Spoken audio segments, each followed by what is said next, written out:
En la ONU, el presidente Enrique Peña Nieto pide dejar atrás la indiferencia a migrantes y refugiados y también redoblar esfuerzos para fortalecer la democracia en América Latina.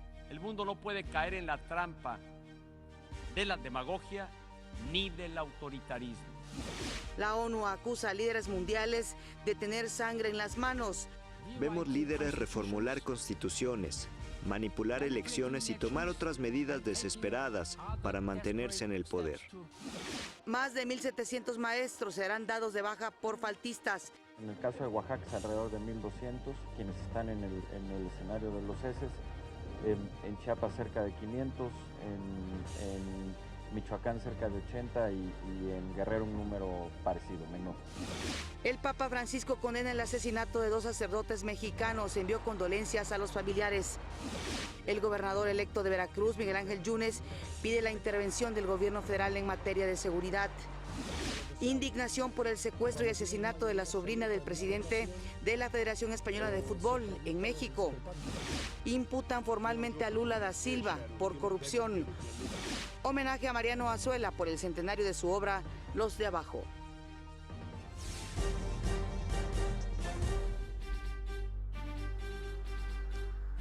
Hola, ¿qué tal? Qué gusto que nos acompañe en una edición más de México al Día. Hoy que estamos ya a miércoles, mitad de semana, como dice Omar, a quien saludo con mucho gusto. ¿Cómo estás, Omar? Muy bien, Pati, es un placer saludarte aquí revisando los periódicos, la información del día. Por supuesto, a todos ustedes quienes nos ven desde sus hogares, saludo con mucho gusto a Griselda Yebra, quien se encuentra en la lengua de señas y nos permite comunicarnos también con ustedes. Este es su informativo. Le tenemos la noticia al día. Así es.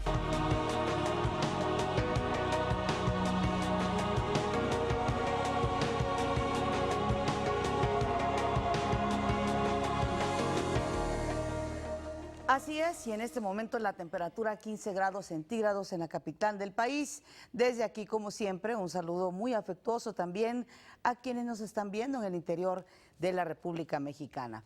Terminó la participación del presidente Enrique Peña Nieto en la Asamblea General de la ONU, que en esta edición tuvo a la migración como tema principal. Al participar en el debate de la Asamblea General de las Naciones Unidas, el presidente Enrique Peña Nieto advirtió que en muchas sociedades en el mundo hay un claro deterioro del respaldo ciudadano a la democracia. Esto es sumamente grave. Ante este desafío, el mundo no puede caer en la trampa de la demagogia ni del autoritarismo. El único camino viable, la única respuesta verdadera a una ciudadanía exigente es la propia democracia.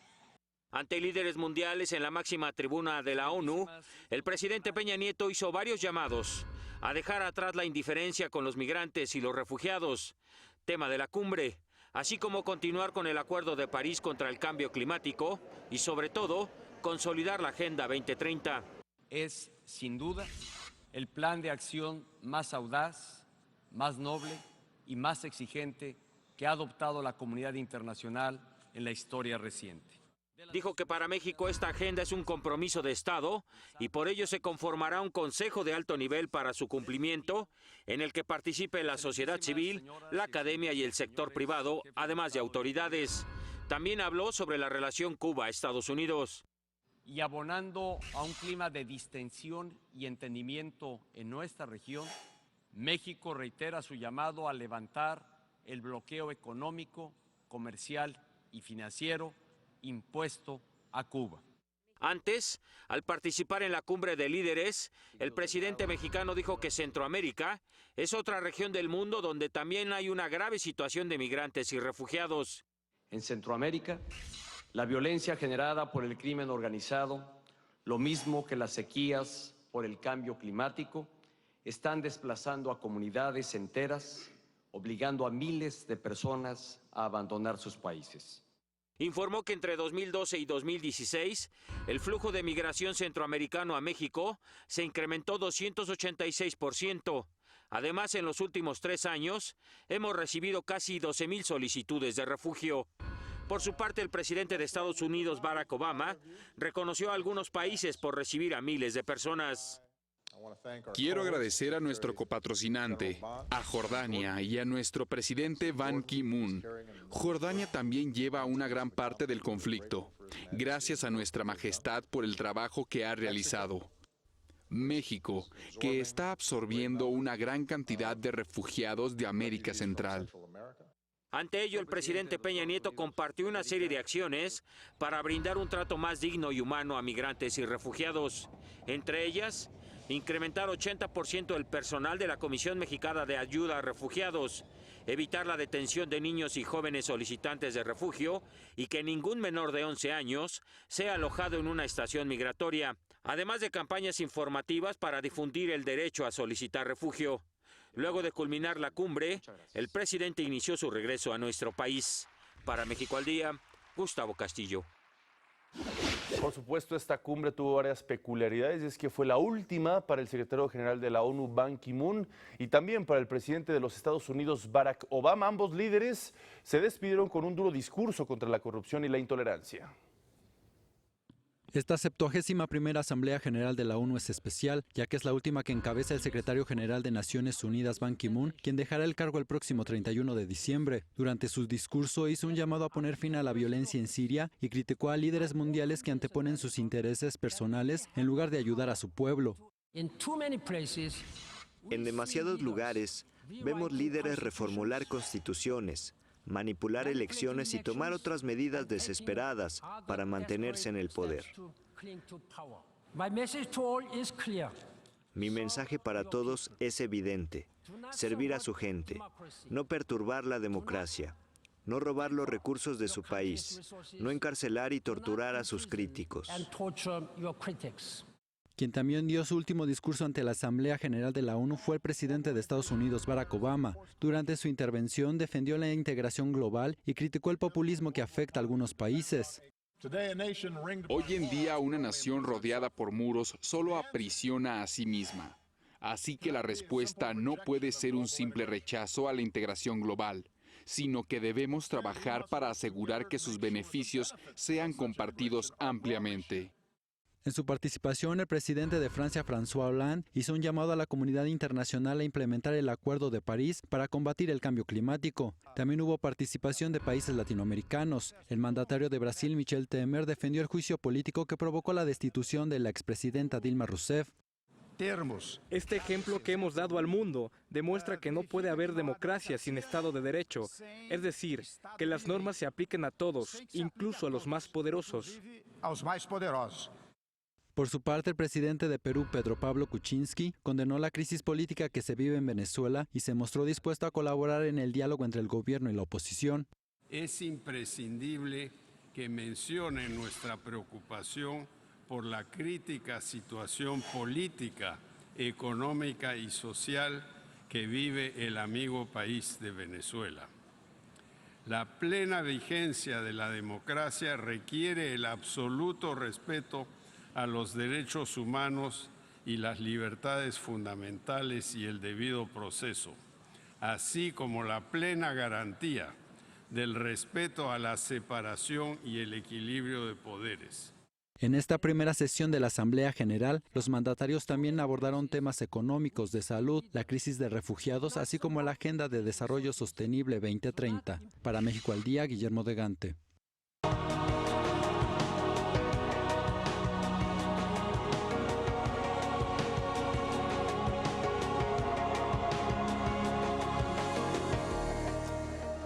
De regreso a México, donde continúa el proceso para dar de baja a los maestros que han acumulado más de 3 faltas en un mes, y también el trámite para descontar el día a aquellos que no han cumplido con la obligación de dar clases. El secretario de Educación Pública, Aurelio Nuño, informó que será la SEP estricta para que esto se realice de forma clara, pero sobre todo justificada. En el caso de Oaxaca es alrededor de 1.200 quienes están en el escenario de los heces, en Chiapas cerca de 500, en Michoacán cerca de 80 y en Guerrero un número parecido, menor. y se van a aplicar. Simple y sencillamente estamos en ese proceso. Los descuentos ya se han venido aplicando en las 2 quincenas que se han depositado en este momento. En esta segunda ocasión, pues buscar que el maestro haya realmente tenido todos los medios para dar la clase y que no haya mayores excusas de por qué no se asistió. Creemos que lo que sucedió de dejar a los niños sin clases fue muy grave, fue muy serio. Luego de realizar un foro más para analizar el nuevo modelo educativo, el secretario Nuño manifestó que será responsabilidad de las autoridades locales reponer las clases perdidas por el paro magisterial. Es una responsabilidad de las autoridades locales tener las estrategias para poder compensar las clases que se perdieron, desde agregar horas, 1 hora o 2 horas a la jornada escolar o hacerla durante los fines de semana. En fin, ahí hay una gran flexibilidad. Es una responsabilidad de las autoridades locales hacerlo y por supuesto que van a contar con la coadyuvancia de la Secretaría de Educación Pública, pero es una responsabilidad de ellos afrontar esto con toda la flexibilidad que se tenga. En otros temas, el Senado modificó las fechas de las comparecencias en las que los secretarios de Estado explicarán el avance en los sectores más importantes del país con motivo del 4º informe de gobierno. Hoy asiste el titular de la Secretaría de Comunicaciones y Transportes, Gerardo Ruiz Esparza, ante comisiones. La Procuradora General de la República, Arely Gómez, comparecerá ante la Comisión de Justicia el miércoles 28 de septiembre, mientras que el secretario de Educación Pública, Aurelio Nuño, será el único que lo hará ante el Pleno el 5 de octubre. El secretario de Salud, José Narro, está citado para el martes 11 de octubre. Un día después hará lo propio el secretario de Desarrollo Social, Luis Miranda Nava. Luego de superar la barrera de los 20 pesos, el dólar al menudeo avanzó a un máximo histórico nuevamente y cerró ayer en 20 pesos con 13 centavos. Esta sobrereacción del mercado cambiario está relacionada con la posibilidad de que hoy la Fed, la Reserva Federal de los Estados Unidos, suba o no su tasa de referencia.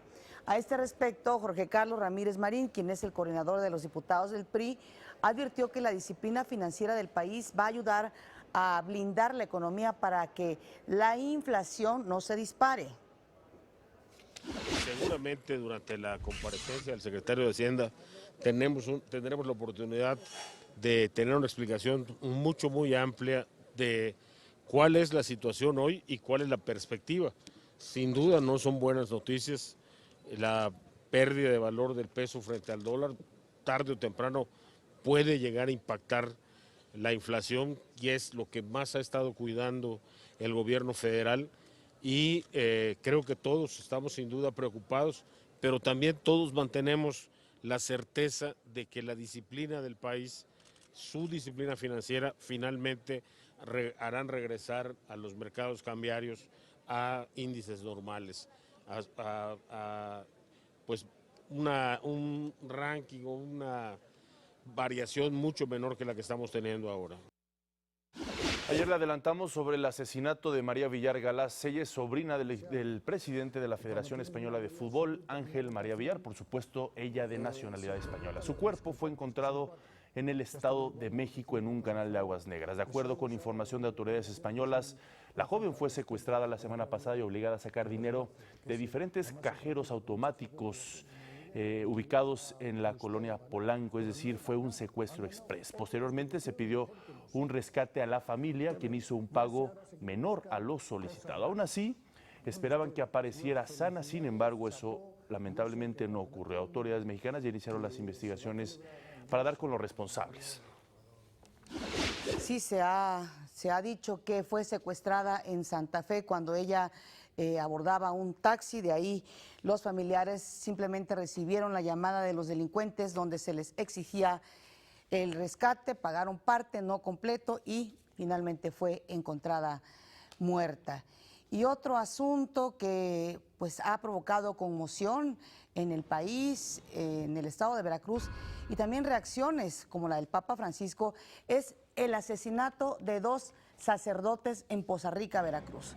De acuerdo con las autoridades de Veracruz, los clérigos convivieron con los presuntos criminales, quienes al calor de las copas discutieron y después los mataron, les robaron además. La indagatoria, insisto, de la Fiscalía de Veracruz asegura que los asesinos robaron 5,000 pesos de las limosnas y se llevaron los vehículos de los curas. Gracias a testigos se ha identificado a por lo menos uno de los agresores. Además, se indica que el doble asesinato, de acuerdo con la Fiscalía de Veracruz, no tiene vínculo con el crimen organizado. Sin embargo, esta versión es contraria a lo que informó la propia diócesis de Papantla, Veracruz, que mediante un comunicado dijo que sujetos armados irrumpieron en la parroquia, se llevaron a los sacerdotes, los torturaron y los mataron finalmente. Desde el Vaticano, el Papa Francisco condenó el asesinato de los sacerdotes Alejo Nabor Jiménez Juárez y José Alfredo Suárez de la Cruz. En una carta enviada al obispo de Papantla, José Trinidad Zapata Ortiz, el sumo pontífice, manifestó su firme condena a todo atentado a la vida y a la dignidad de las personas. Asimismo, hizo votos para el eterno descanso de estos sacerdotes, quienes dijo fueron víctimas de una inexcusable violencia. El gobernador electo de Veracruz, Miguel Ángel Yunes Linares, pidió al gobierno federal que tome de manera temporal el control de la seguridad en el estado, en Veracruz, durante los próximos 70 días, tiempo que le resta al actual mandatario Javier Duarte. Durante su visita a la Cámara de Diputados, Yunes también pidió un rescate financiero que dijo es de miles de millones de pesos. En pocas palabras, Veracruz, un desastre desde el punto de vista económico, desde el punto de vista de violencia y desde el punto de vista de impunidad. La Auditoría Superior de Oaxaca detectó un desvío de recursos en la hacienda pública por más de 3.900 millones de pesos. Dijo que en dicho delito están involucradas autoridades estatales y municipales, pero aún no dio nombres. Hasta el momento, la Auditoría Superior ha presentado 22 denuncias ante la Fiscalía General del Estado, misma que ya inició las averiguaciones. En Nuevo León, la Fiscalía Anticorrupción integró nuevas carpetas de investigación contra el exgobernador Rodrigo Medina. Esto luego de que un magistrado decidió que no tenía vínculo a proceso a Medina por delitos de peculado y daño patrimonial por el desvío de 3.680 millones de pesos en favor de la empresa Kia Motors. Ernesto Canales, fiscal anticorrupción de Nuevo León, aseguró que ya se está trabajando para vincular al exgobernador por los mismos delitos, pero en otros casos. En la Ciudad de México se realiza el Foro Internacional Alcaldes por la Paz, Capital Social, Capital de Paz. Su objetivo es debatir y compartir las mejores prácticas en políticas públicas que permitan el mantenimiento de la armonía.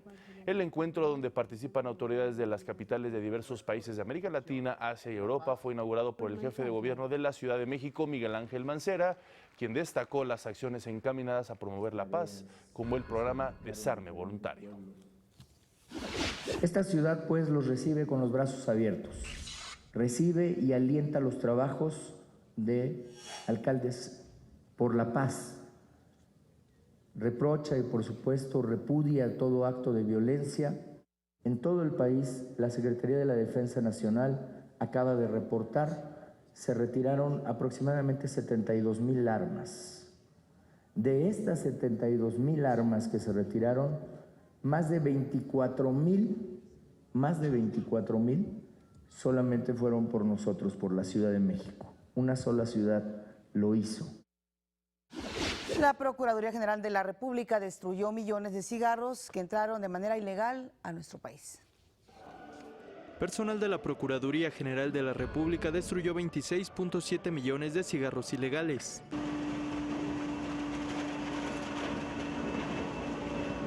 Se trata de mercancía proveniente de diversos países y que fue decomisada el pasado mes de julio. Que no cumple con las normas sanitarias mexicanas ni los procedimientos de importación, aduaneros y fiscales. Estas conductas habrían representado cuantiosos ingresos para financiar otras actividades delictivas y, por supuesto, afectar de manera inmediata la salud de los ciudadanos y la hacienda del gobierno de la República. Según el Grupo de Acción Financiera Internacional sobre el Blanqueo de Capitales, y del cual México forma parte, la venta de cigarros ilegales es una de las formas más utilizadas para el financiamiento del crimen organizado y el terrorismo. Las pérdidas por el concepto de este flagelo son millonarias. Hoy sabemos que el 17% de los cigarros consumidos en México son de procedencia ilícita y que ha afectado al fisco en estos cigarros ilegales representa una pérdida de 6,000 millones de pesos al año. La destrucción se llevó a cabo en las instalaciones de la Subprocuraduría de Investigación Especializada en Delincuencia Organizada de la PGR, donde con ayuda de una trituradora se destruyeron 2.679 cajas procedentes de China, India y Uruguay. Las investigaciones continúan y seguiremos afectando la economía del crimen. Este es el compromiso del gobierno federal. Para México al Día, Antonio López. La Secretaría de Medio Ambiente y la Gendarmería de la Policía Federal clausuraron 7 aserraderos que operaban de manera irregular. Estos establecimientos incurrían en tala clandestina en la Reserva de la Biosfera de la Mariposa Monarca en el Estado de México y Michoacán. Con el cierre de estos 3 centros de almacenamiento, estamos hablando de más de 3.300 metros cúbicos al año que estamos evitando que se procesen de manera ilegal. Este es el primer operativo en el cual ambas dependencias trabajan de manera coordinada para enfrentar acciones que afectan al medio ambiente.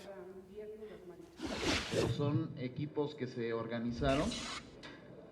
Su misión principal es patrullar, lo hacen en vehículo hasta donde el terreno lo permita y de ahí se mueven a pie. Lo están haciendo de día, de noche y contamos también con la posibilidad, dependiendo de la situación del clima, de utilizar drones o utilizar helicópteros para ampliar un poco más los reconocimientos. La Procuraduría Federal del Consumidor y el Instituto Federal de Telecomunicaciones firmaron un convenio de colaboración para proteger la economía de los mexicanos que usan instrumentos y herramientas justamente de telecomunicaciones. Esta cooperación ya ha dado muestras en el futuro. Hablaba de la plataforma Soy Usuario, pero también de intercambios de información fructífero para revisar, por ejemplo, campañas publicitarias. O para revisar desde el punto de vista regulatorio, que es lo que toca al instituto, hacia dónde se están moviendo nuestros proveedores de servicios. Hoy sabemos que hay 224 millones de contratos de telecomunicaciones, ya sea de telefonía celular, telefonía fija, televisión de paga e internet. Ese es el gran reto que tenemos el IFT y la Profeco todos los días. Y dentro de estos números tan importantes que existen en nuestro país, ¿cómo no vamos a reconocer y advertir que pues simplemente hay familias en México que las vemos todos los días, donde muchas de estas tienen 6 contratos entre los integrantes de la familia, ¿no? Tienen 1 o 2 celulares o 3, en algunos casos, tienen su televisión de paga, tienen el internet, en fin, y esto hace posible, bueno, pues que muchos usuarios pues quieran que el servicio que ellos pactaron se les ofrezca en tiempo y forma.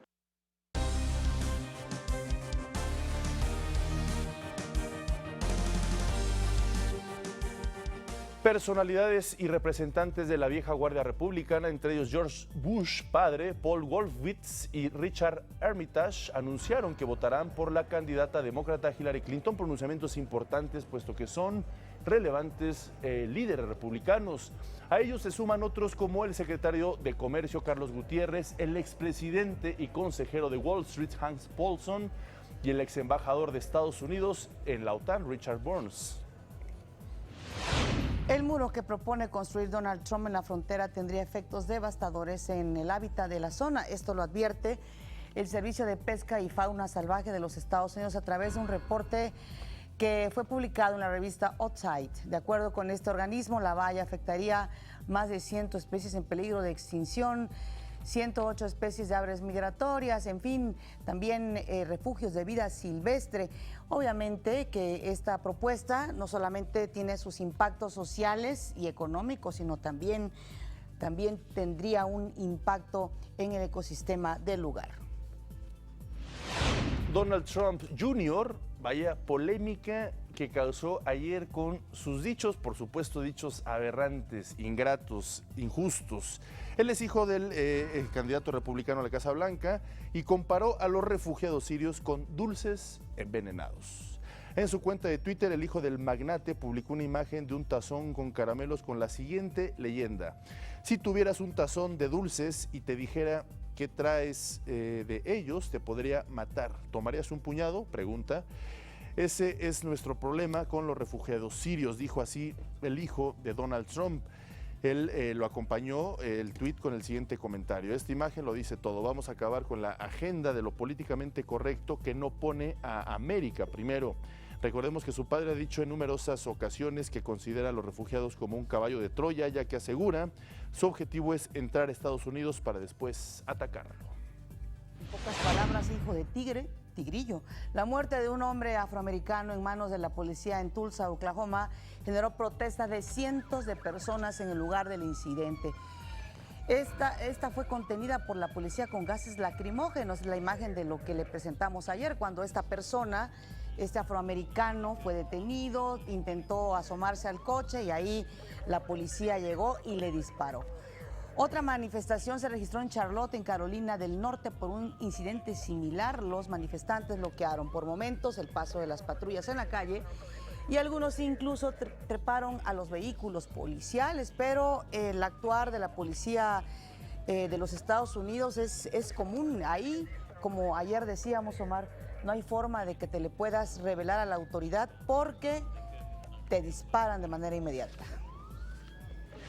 Inició en Nueva York la reunión ministerial del Grupo de Apoyo a Siria en el marco de la Asamblea General de la ONU. Los cerca de 20 cancilleres, entre ellos el estadounidense John Kerry y el ruso Sergei Lavrov, acordaron mantener con vida el plan para alcanzar un cese el fuego permanente. Esto después de que Estados Unidos acusara a Rusia de bombardear un convoy humanitario que se dirigía a Alepo, lo que provocó que Naciones Unidas suspendiera la entrega de ayuda humanitaria en ese país árabe. Aunque Rusia apoya al régimen de Bashar al-Assad y Estados Unidos a los rebeldes, ambos países coinciden en que es fundamental acabar con el Estado Islámico para terminar con el conflicto. El grupo de los 7 países más industrializados del mundo acordó tomar medidas significativas ante las actividades bélicas de Corea del Norte, así como por acciones más efectivas. Condenó en términos severos el ensayo nuclear que realizó Pyongyang el 9 de septiembre, así como el programa de misiles cuya más reciente prueba ocurrió el lunes pasado. La posición del G7 estuvo encabezada por Japón, país que coordina este año y se dio en el margen de los trabajos de la ONU en su sede en Nueva York. Luis Inácio Lula da Silva, expresidente de Brasil, será juzgado por corrupción y lavado de dinero en el marco del caso Petrobras. Esto es lo que dijo Lula después de enterarse que el juez Sergio Moro aceptó las pruebas que aportó la fiscalía. Obviamente estoy triste porque me acabo de enterar ahora que el juez Moro aceptó los cargos en mi contra. A pesar de que los cargos son una farsa, una gran mentira, un gran espectáculo pirotécnico en este país. Luis Inácio Lula da Silva es acusado de recibir un apartamento de lujo en Sao Paulo de una constructora que se benefició con contratos de la paraestatal. Vamos ahora a nuestro resumen.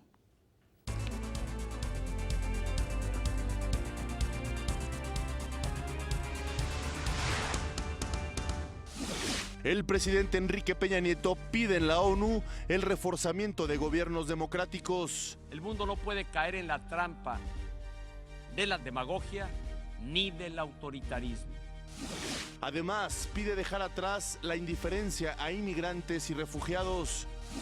Más de 1.700 maestros serán dados de baja por faltas injustificadas. En el caso de Oaxaca es alrededor de 1.200 quienes están en el escenario de los ceses. En Chiapas cerca de 500, en Michoacán cerca de 80 y en Guerrero un número parecido, menor. La Auditoría Superior de Oaxaca detecta desvío de recursos por 3.900 millones de pesos. En Nuevo León, la Fiscalía Anticorrupción investiga al exgobernador Rodrigo Medina por desvío de dinero. El G7 advierte de severas sanciones contra Corea del Norte por recientes pruebas nucleares. Los Azulejos de Toronto apalean a los Marineros de Seattle 10-2 en las Grandes Ligas y se colocan como comodines rumbo a los playoffs.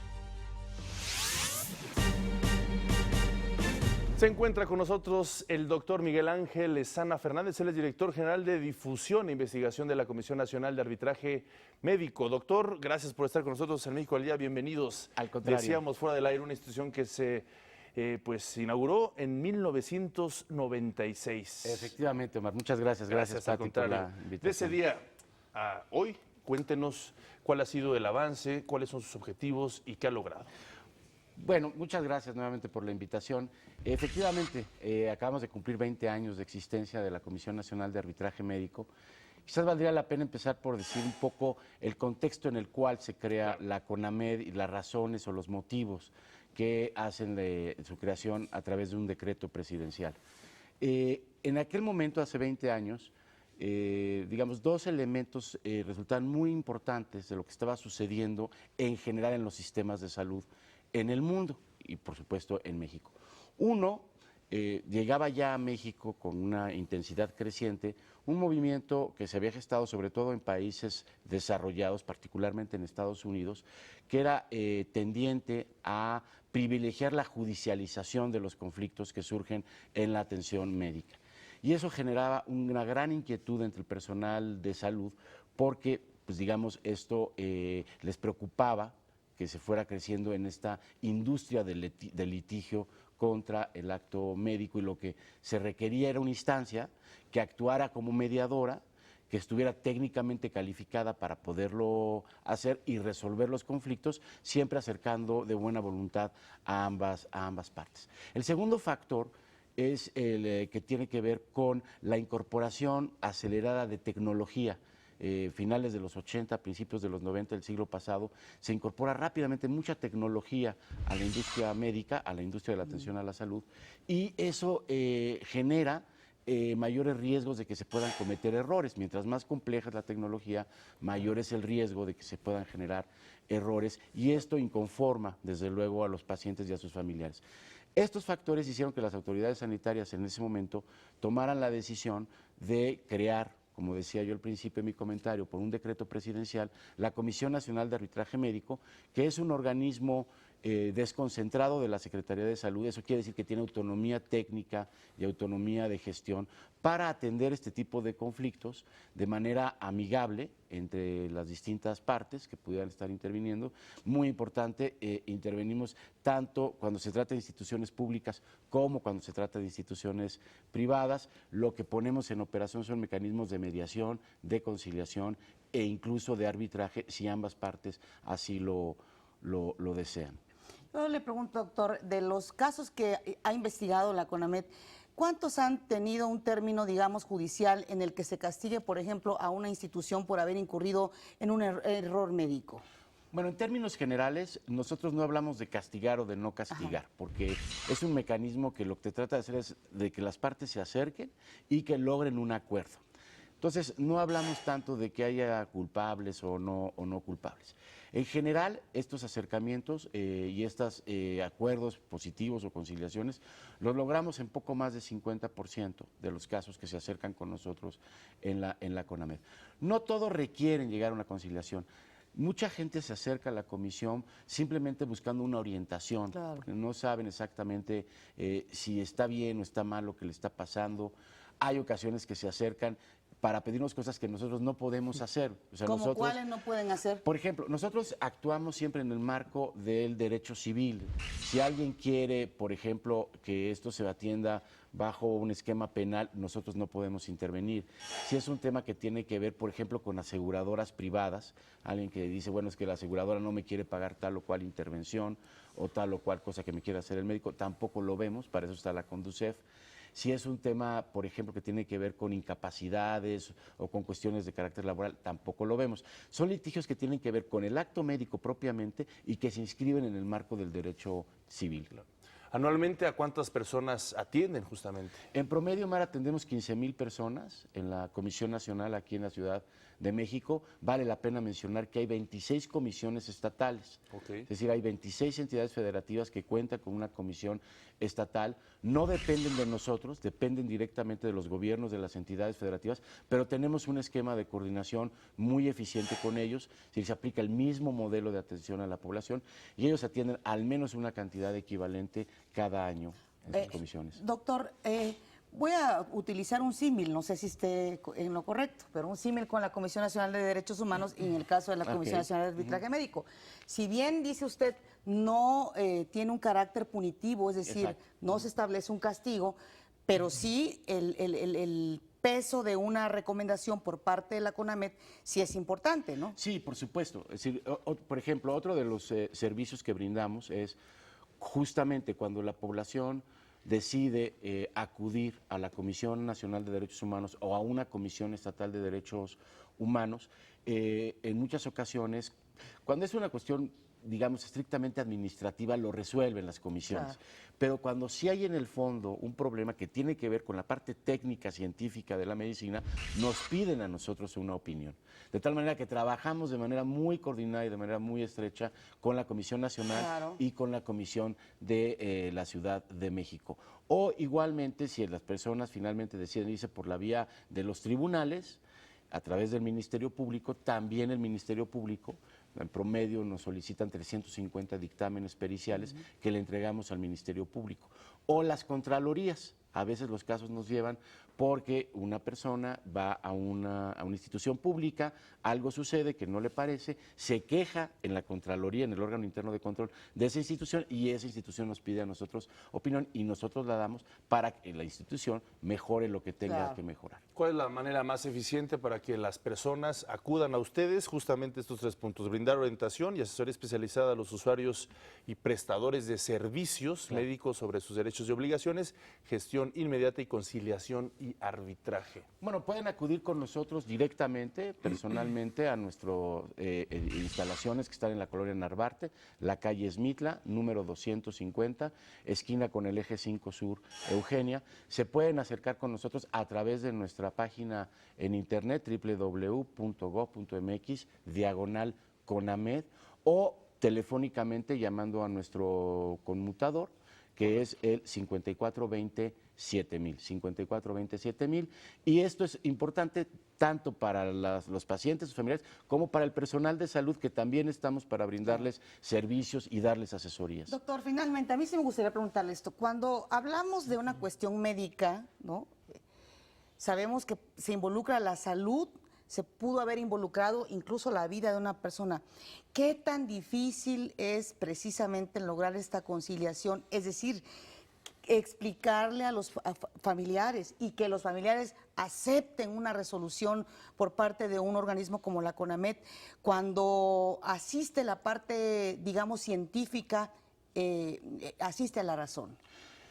Se requieren estrategias y gente muy bien capacitada y profesional para hacer esto.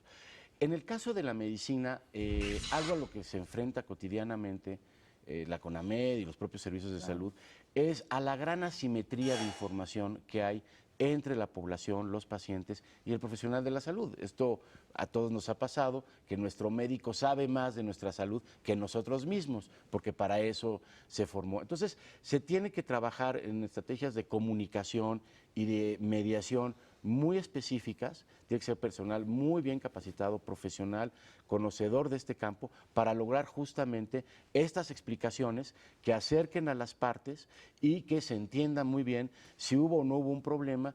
Si lo hubo, se acepte y se logre una reparación. Si no lo hubo, se le explique y quede satisfecha la persona. Y la idea es evitar las negligencias médicas. Sí, al final del día nosotros lo que hacemos mucho, toda esta información que se genera de los 15,000 casos promedio que atendemos al año, la analizamos y la procesamos. Y por ejemplo, la convertimos en cursos.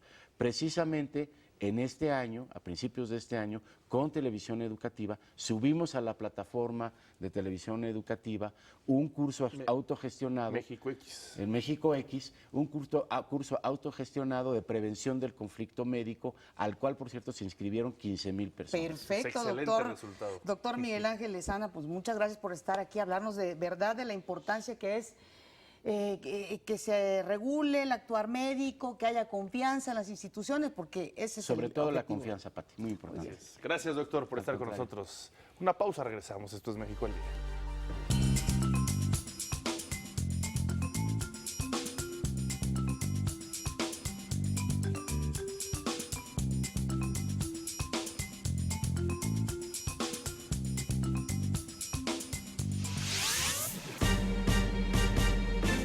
Vamos a las breves de este país.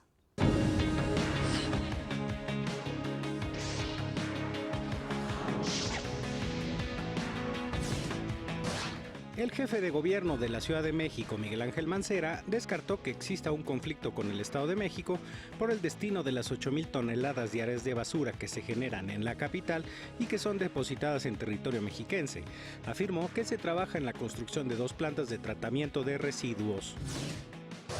No se han detenido las investigaciones para esclarecer la desaparición de los 43 normalistas de Ayotzinapa, aseguró la PGR.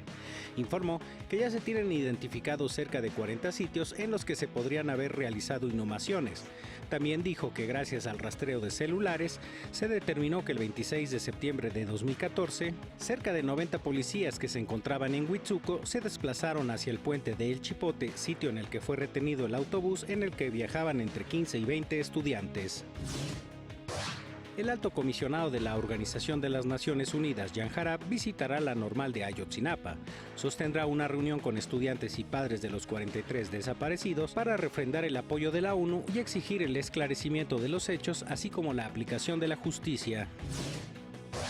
Concluyó el juicio oral contra Rafael Márquez Gasperín, mejor conocido como Lord Audi, que el pasado mes de agosto saltó a la fama después de agredir a un ciclista en Félix Cuevas. Como parte de los acuerdos reparatorios, el procesado no consumirá bebidas alcohólicas por 1 año y tendrá que someterse a tratamiento psicológico. En caso de no cumplir, se librará una orden de aprehensión en su contra, determinó el juez de la causa.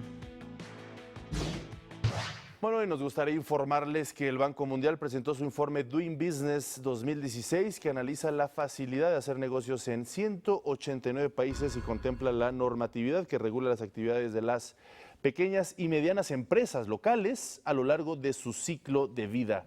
México se situó en el ranking, se situó en el lugar 38 del ranking, es decir, avanzó 4 posiciones respecto al 2015, mientras que los estados de nuestro país, donde es más fácil hacer negocios, de acuerdo con este reporte, son Aguascalientes, Estado de México y Colima. Como parte de las acciones que se van a realizar por el Día Mundial Sin Auto, mañana no se permitirá el acceso de vehículos motorizados al centro histórico de la Ciudad de México. Ya escuchó usted, perfecto. Es más, le propongo que lo haga en muchas partes de la Ciudad de México. La Secretaría de Medio Ambiente de la Ciudad de México informó que mañana solo podrán transitar peatones, bicicletas y vehículos de emergencia en las calles del primer cuadro de la capital del país. En el marco del Día Mundial Sin Auto, también se van a repartir 1,400 chalecos para los ciclistas y placas reflejantes para las bicicletas, además de que se permitirá utilizar el doble de tiempo en el sistema de transporte individual, mejor conocido como Ecobici.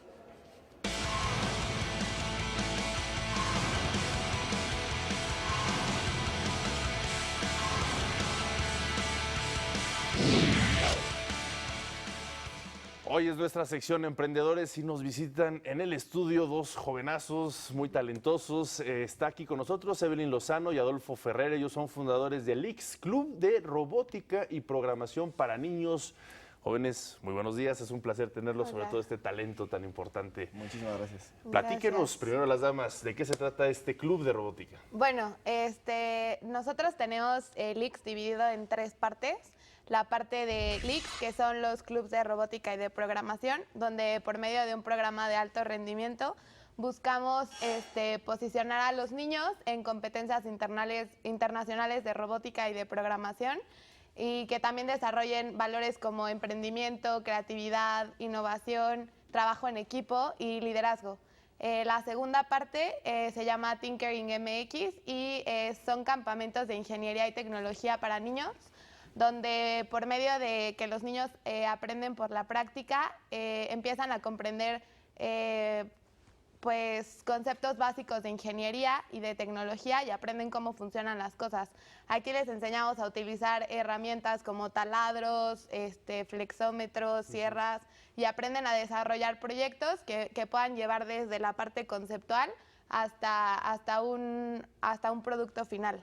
Y por último tenemos AprendeLix, que es nuestra plataforma en línea, donde nosotros damos cursos para otros emprendedores o maestros o padres de familia que quieran desarrollar su propio club de robótica o que quieran hacer pues un poco lo mismo que nosotros estamos haciendo con nuestro apoyo y la guía para que pues puedan tener un resultado exitoso. Wow. Es decir, ahí la parte virtual, ¿no? Y la parte práctica. Exacto. El mundo virtual y el mundo real. Nosotros en México tenemos como la fama de que los chavos están gruesísimos con la robótica, ¿sí o no? Definitivamente, claro que sí. Justo les vamos a platicar el caso de un equipo de nuestro club de robótica Leaks, que el año pasado participamos en una competencia que se llama el Google Earn X Prize, que es una competencia de $30 millones que tiene como objetivo desarrollar un robot que tienen que enviar a la luna. Tiene que caminar 500 metros y entonces con el objetivo de introducir a niñas y niños desde los 8 a los 17 años, hacen la competencia para los niños que se llama Moonbots, en donde participaron 235 equipos de todo el mundo el año pasado y de estos 235 equipos quedamos dentro de los 4 primeros lugares, siendo la primera vez que un equipo de Latinoamérica gana esta competencia y pues también es mucho orgullo que este equipo de robótica fue integrado por 3 niñas con el objetivo de demostrar que esto no solo es para los niños, sino que también las niñas tienen un alto potencial en este tipo de proyectos. Absolutamente, Evelyn, cuéntanos justamente en este contexto que nos dice Adolfo, ¿cómo surgió esta idea?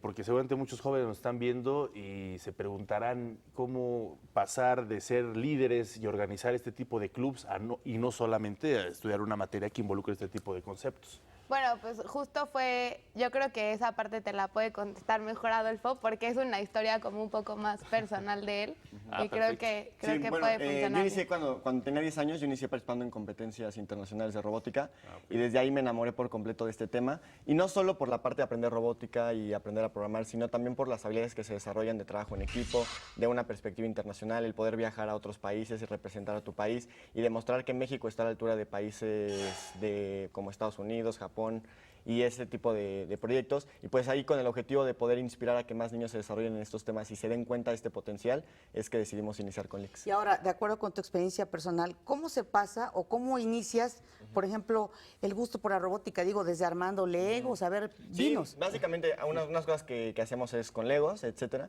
pero también introducimos, el objetivo también es desarrollarle en los niños un pensamiento computacional y hay algunas actividades que les enseñamos a los niños sin la necesidad de una computadora. Entonces hay actividades, por ejemplo, donde los niños tienen que hacer una programación de una torre de vasos y los niños no necesitan necesariamente una computadora para desarrollar este tipo de aprendizaje. Ahora, si los niños de hoy en día nacen prácticamente con los medios audiovisuales, la computadora, en fin, ¿cómo pasar de que quedes ahí, ay, me gustaba mi compu, me gustaba armar un robotito, a crear y hacer un proyecto como el que ustedes encabezan? Sí, pues ese es el objetivo, ¿no? El nombre de Leaks significa creadores en maya y es el objetivo de inspirar a los niños y que ellos se puedan convertir creadores y que ellos se den cuenta de que a su corta edad puedan crear videojuegos, aplicaciones y un robot completamente funcional, ¿no? Y que también pasen de ser solamente usuarios o consumidores a productores de tecnología, que en lugar de solo usar un iPad porque te la dan y te dicen, oye, el juego está padrísimo, te preguntes, oye, ¿cómo funciona esto? Desarmar un iPad, desarmar electrónicos, es algo que hacemos con ellos para que también fomentar esta parte curiosa, ¿no? Y también esto lo complementamos mucho con la parte del tinkering, que los niños tengan esa curiosidad y esa capacidad de ser creativos y de poder preguntarse qué hay más allá y cómo yo puedo hacer esas cosas que todo el mundo nada más utiliza, ¿no? Y finalmente, ¿qué hay que hacer? Si algún chavo está interesado en formar parte de Leaks, ¿cómo hay que registrarse? Contactarnos a través de nuestra página de internet que es www.leaks.com.mx, en Facebook leaks.co y nuestro correo hola@lix.com.mx. Y pues para todas las personas que nos ven en otros estados, también tenemos nuestra plataforma en línea para que más personas puedan emprender con su propio club de robótica y puedan inspirar a que más niños se desarrollen en estos Y ahora temas. sí, breve, para que algún padre se tranquilice. ¿Abrieron algún teléfono o algún iPad o algo cuando estaban chiquitos? Sí, definitivamente. Mil cosas destruimos. Y es una de las actividades muy bien, más padres muy bien. para los niños. Para que no se preocupen los padres, ¿no? Porque así se empieza. Exactamente. ¿no? Sí, claro. Perfecto. Bueno, gracias, felicidades. Pues muchas gracias a los dos por estar aquí. Gracias. A Evelyn Lozano y Adolfo Ferrer, fundadores de LIX, Club de Robótica y Programación para Niños.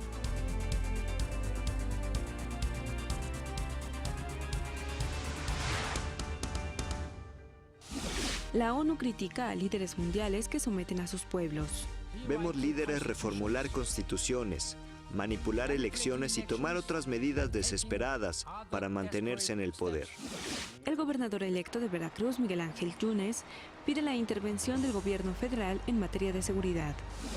La PGR destruye millones de cigarros ilegales asegurados 2 meses atrás. La Secretaría de Medio Ambiente y la Gendarmería de la Policía Federal clausuran 7 aserraderos que operaban de manera irregular. En Nuevo León, la Fiscalía Anticorrupción investiga al exgobernador Rodrigo Medina por desvío de 3.680 millones de pesos. Ciudadanos y policías se enfrentan en Oklahoma y Charlotte por asesinato de afroamericano en el más reciente caso de abuso policial. Y en los deportes, Rafael Nadal y Juan Martín del Potro estarán en el Abierto Mexicano de Tenis 2017. ¿Sabe usted lo que es la displasia ectodérmica? Le vamos a presentar un caso de esta rara enfermedad. La displasia ectodérmica hipohidrótica es una enfermedad de origen genético que afecta a 1 de cada 10.000 recién nacidos. Se caracteriza por el bajo funcionamiento de las glándulas responsables de la sudoración, lo cual impide la dispersión de calor en el menor y el riesgo de que presente fiebre y convulsiones es latente. La falta de cabello o disminución de cabello, la piel extremadamente seca, alteraciones de los dientes, que comentábamos que puede ser disminución de los dientes o ausencia total. Santiago fue diagnosticado con este síndrome a los 2 meses. Para ello, le fue realizada una biopsia de piel. Él nació con todas las características de un niño normal y bueno, pues presentando fiebres recurrentes y pues eso era alarmante porque no había una explicación. En el Hospital Regional Bicentenario de la Independencia, del ISSSTE, ha recibido un tratamiento multidisciplinario. Sin embargo, al ser una enfermedad genética, no hay cura.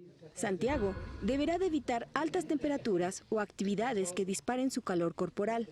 El único deporte que puede practicar es la natación y siempre deberá mantener hidratada su piel. Trasladarlo implica estar mojándose en el metro, bajándonos del metro, tomando taxis si es necesario. Él no soporta como cualquier otra persona normal esas temperaturas. Él ya sabe cómo controlar eso, que es lo importante. Cuando él tiene calor, ya sea que se rocía agua o se tira en el suelo. También fue remitido a la Clínica de Especialidades Dentales del ISSSTE, donde le construyeron una dentadura completa, ya que a sus 4 años, Santiago únicamente tiene 2 dientes. La prótesis dental será modificada de acuerdo al crecimiento del niño. Cuando Santiago tenga aproximadamente 9, 10 años, lo vamos a remitir ahí mismo en la unidad al servicio de cirugía maxilofacial para tal vez en un futuro, cuando él termine su crecimiento, colocarle implantes. Y ya es un tratamiento mucho más duradero. El gen de esta enfermedad lo porta la madre y únicamente afecta a hijos varones. Su detección tardía puede generar enfermedades respiratorias, neuronales e incluso la muerte. Con información de Flor Hurtado, México al Día.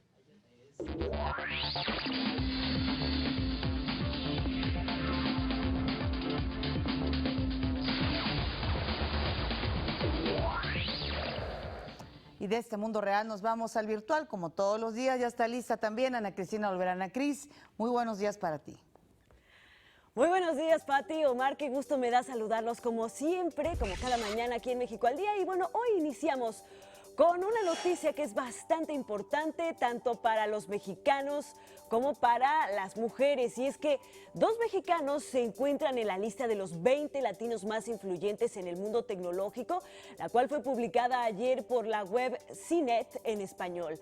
Este es el 4º año consecutivo que se publica esta lista, pero el 2016 marca un hito importante porque incluye el nombre de 9 mujeres destacadas en esta área, y como celebración del 3er aniversario de CNET, la lista está enfocada al reconocimiento de habilidades, experiencia e historia de los hispanos, destacados emprendedores provenientes de Colombia, Argentina, Brasil, España y, por supuesto, como les mencioné, México, el cual ha sido representado por el diseñador de autos Javier Verdura y la ingeniera Selene Mota, encargada del diseño y construcción de tecnologías para Vestir, una empresa.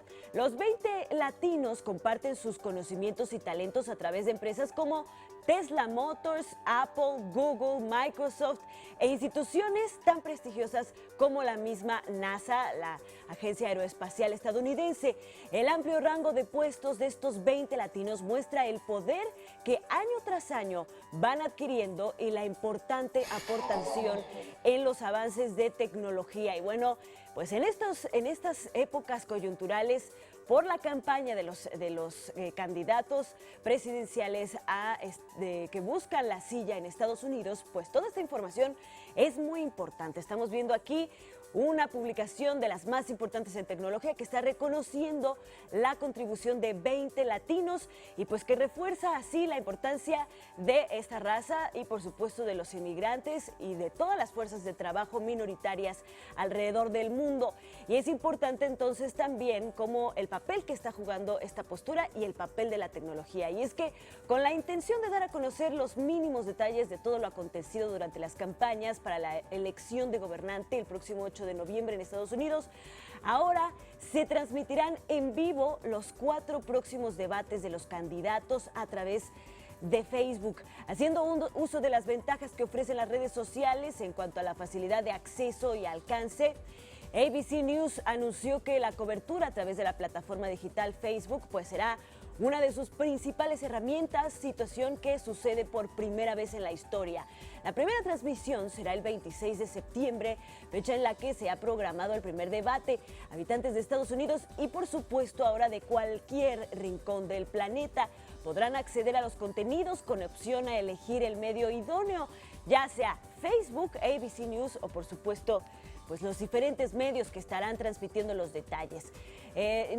También está ABC News, la aplicación móvil, Apple TV, Xbox One y Roku. Bueno, estamos viendo algo sin precedentes, el papel que está jugando la tecnología y las diferentes plataformas, ahora también en el ámbito político, como lo hemos visto en el entretenimiento, en los deportes, etcétera.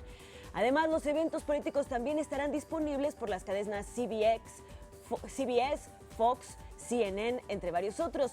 Las redes siguen marcando tendencia, ya sea en acontecimientos pues banales de diversión o de suma importancia para el mundo, como lo es en esta ocasión, y sin duda van a tener una influencia importantísima en la tendencia del voto. Ya hemos hablado aquí en México al Día incluso de campañas que han hecho diferentes grupos sociales exclusivamente a través de las redes sociales para llegar a los millennials y también a minorías como son los latinos, los hispanos en los Estados Unidos y alrededor del mundo.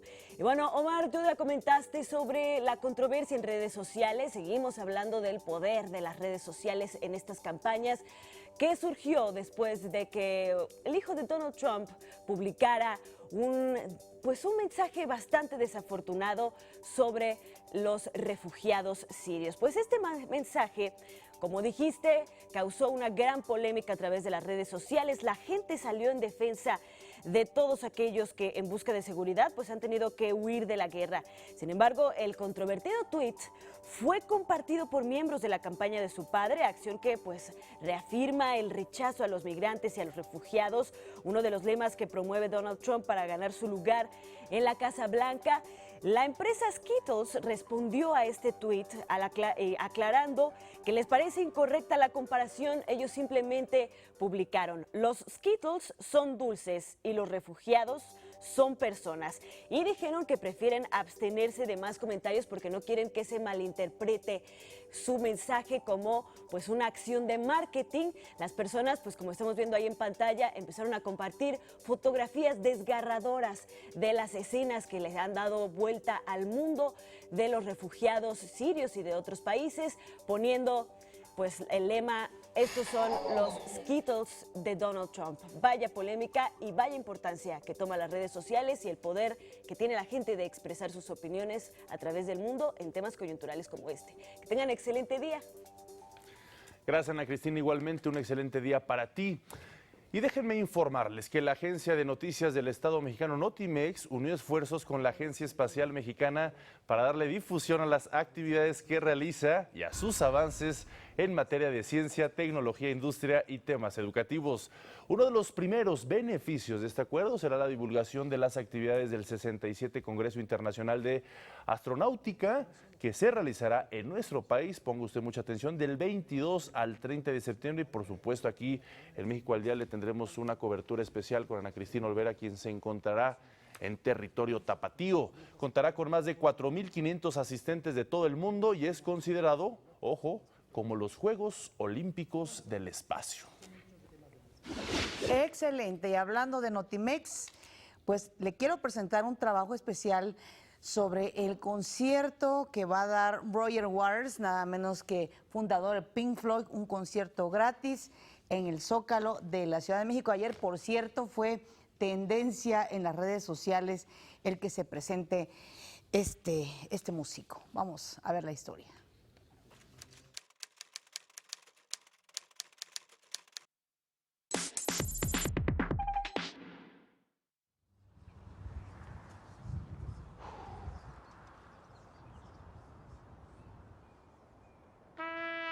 Después de muchos rumores, se confirmó que Roger Waters se presentará de forma gratuita en el Zócalo de la Ciudad de México el próximo 1 de octubre a partir de las 8 de la noche. Esta presentación se suma a los 2 conciertos que ofrecerá el integrante de Pink Floyd en el Foro Sol el miércoles 28 y jueves 29 de septiembre. Pero eso no es todo, ya que Waters parece que se la pasará a lo grande en la Ciudad de México, ya que el 30 de septiembre estará presentando el documental The Occupation of the American Mind en la Cineteca Nacional. A través de su cuenta en Facebook, el fundador y exmiembro del grupo musical Pink Floyd anunció la grandiosa noticia con una imagen con los detalles del evento. Desde hace varios meses, se especulaba sobre el posible show. Sin embargo, este no sería anunciado hasta que el cantante agotara los tickets para los conciertos de los próximos 28 y 29 de septiembre en el Foro Sol. Notimex.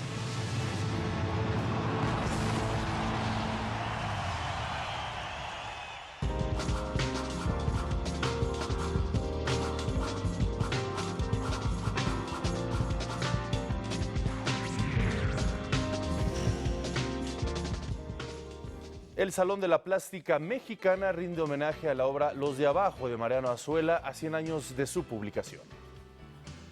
La muestra reúne 110 piezas alusivas a la novela Los de Abajo de Mariano Azuela, obra que refleja la vida, costumbres y pensamiento de la Revolución Mexicana. Es un proyecto que desde hace 3 años se viene trabajando y justamente con motivo de los 100 años de la edición de la novela Los de Abajo de Mariano Azuela. Fue muy importante en la edición de la novela la participación de los artistas plásticos. Desde su aparición en 1916, la obra de Mariano Azuela ha sido objeto de múltiples lecturas e interpretaciones. Creadores como Aliria Morales y Javier Padilla aportan la mirada del artista en torno al texto, considerado como iniciador de la literatura de la Revolución Mexicana. Yo tengo que decir que cuando la gente está arriba, qué cruel. ¿Cómo puede ser tan sanguinaria? Porque me estaba doliendo lo que él contaba, ¿no? Lo que él narraba tan literal. La novela me parece verdaderamente extraordinaria. De entrada, cuando la leí, me pareció un paralelismo con Juan Rulfo. Inspirada en los sucesos de 1910, Los de Abajo refleja la evolución del proceso revolucionario, ahondando en la psicología del pueblo mexicano. Para darnos cuenta de lo que se vivió en México, de ese México que por falta de preparación, por falta de cultura, vivió, ¿no? Por eso se regresa a lo mismo. Entonces nos habla de hay que prepararnos, hay que crecer, hay que cultivarnos, hay que ser diferentes. Esto implica una época de nuestro país en una gesta en la cual fue por un lado gloriosa, por otro lado verdaderamente terrible, ya que murieron muchas gentes, murieron 1 millón de personas en la Revolución Mexicana. Además de diferentes ediciones del libro, la muestra incorpora grabados elaborados por el Taller de la Gráfica Popular Mexicana. Otra parte de la exposición está conformada por obra creada ex profeso por los artistas del Salón de la Plástica Mexicana con base en la novela, y cada uno tiene su propia versión. Tenemos piezas muy interesantes que ustedes van a ver. Hay incluso libros objeto, hay pintura, escultura, ensamblajes, una visión muy personal de cada uno de los creadores. La exposición del Salón de la Plástica Mexicana permanecerá abierta hasta el domingo 25 de septiembre en el recinto de Colima 196, Colonia, Roma. Para México al Día, Rufino Enríquez González. El actor, guionista y cineasta mexicano Alfonso Arau recibió la medalla Salvador Toscano de Mérito Cinematográfico en reconocimiento a su pasión y dedicación al séptimo arte. En la trayectoria de Alfonso Arau destaca su interés por llevar a la pantalla una crítica política comprometida y un reflejo del individuo mexicano ante la corrupción y el abuso de poder. Ejemplo de ello son sus primeros largometrajes El Águila Descalza, Calzón sin Inspector y Mojado Power. Como complemento de la distinción de la que fue objeto, la Cineteca Nacional va a proyectar una retrospectiva de Araujo del 21 de septiembre al 9 de octubre. Forma parte no solamente de un momento muy relevante del cine mexicano, que fue el estreno y el gran éxito nacional e internacional de Como Agua para Chocolate, sino de alguna forma de la historia del cine mexicano. Mi trayectoria en el cine siempre estuvo llena de encuentros afortunados, que no me canso de agradecer. Este premio me emociona especialmente porque es el que me ofrece mi país.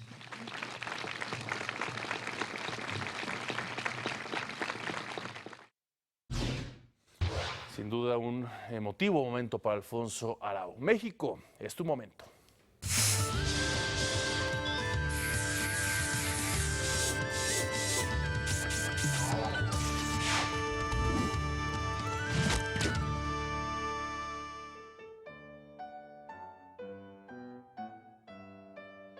El Oro, en el Estado de México, fue fundado en 1772 y se convirtió en el centro minero más importante de la entidad. El centro de este pueblo minero alberga un conjunto religioso construido en el siglo XIX, dedicado a la Virgen de Guadalupe. Destaca su fachada de estilo neoclásico y 2 torres. En la parte superior de la puerta central se encuentra un vitral con rosas. El interior del templo, también de estilo neoclásico, se impone el retablo principal, donde se encuentra la imagen de la Santísima Virgen de Guadalupe, famosa por sus incrustaciones de oro. En su exterior, un jardín de rosas y una hermosa cruz atrial modernista complementa la bella postal del centro del municipio.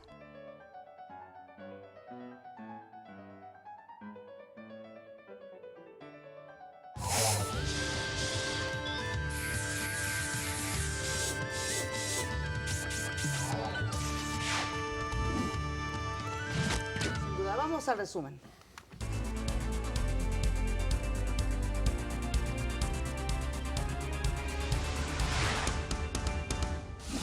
La democracia pierde apoyo en el mundo, advierte el presidente Enrique Peña Nieto en la ONU. Esto es sumamente grave. Ante este desafío, el mundo no puede caer en la trampa de la demagogia ni del autoritarismo. Alertó además del alarmante aumento del flujo migratorio centroamericano en México. La violencia generada por el crimen organizado, lo mismo que las sequías por el cambio climático, están desplazando a comunidades enteras. Fiscalía de Veracruz asegura que curas fueron asesinados en un pleito de cantina. El Papa Francisco condena los hechos. Más de 1.700 maestros serán separados del cargo por faltas acumuladas. En el caso de Oaxaca es alrededor de 1.200 quienes están en el escenario de los heces.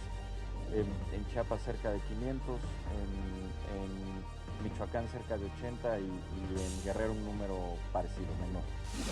Lula da Silva será juzgado por corrupción. Y en los deportes, ola de indignación provoca el asesinato en México de la sobrina del presidente de la Federación Española de Fútbol. Gracias por estar con nosotros esta mitad de semana. Que pasen un excelente miércoles. Mañana otra cita a las 6:30. Así es. Mientras tanto, gracias Griselda Yebra. Ahora voy para acá. Gracias Anita. Gracias Dani. Gracias Omar. Gracias a usted por su atención. Este es un esfuerzo informativo de Televisión Educativa. Hasta luego. Paso. Chao.